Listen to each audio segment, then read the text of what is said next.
দ্বিতীয় বিশ্বযুদ্ধে রাশিয়ান সোলজাররা তারা আহত হলে অ্যান্টিসেপটিক কিনে লাগাতো না, তারা মধু লাগায় দিত, আর আহত সোলজার তারা মুহূর্তে সুস্থ হয়ে যেত।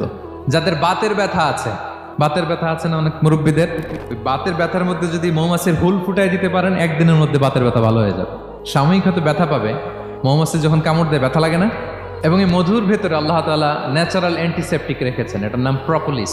মুখতালিফুন আলওয়ানু, বিভিন্ন ধরনের ক্রিম হানি, হোয়াইট হানি, ইয়েলো হানি, ব্ল্যাক হানি, নানা ধরনের হানি আল্লাহ তাআলা এইভাবে প্রিজার্ভ করেছেন মৌমাছির মধ্য দিয়ে। আল্লাহ বলেন, এই যে এতগুলো মৌমাছি পুষ্প রস এনে মৌচাকের মধ্যে রসগুলো রাখে, মধু তৈরি হয়। আল্লাহ বলেন, ইন্না ফি যালিকা লাআয়াতান লিকওমি ইয়াতাফাক্কারুন, নিশ্চয় এর মধ্যে আল্লাহ তাআলা চিন্তাশীলদের জন্য নিদর্শন রেখেছেন। যারা চিন্তা করে, তারা হাতের তালুতে শুধু জিহ্বা দিয়ে চেটে চেটে খায় না, তারা ভাবে কোত্থেকে আসলো এই মধু, কিভাবে মৌমাছিগুলো যায়, কিভাবে ফিরে আসে। তাহলে বলেন তো, আমাদের চিন্তাশীলতার দরকার আছে না নাই?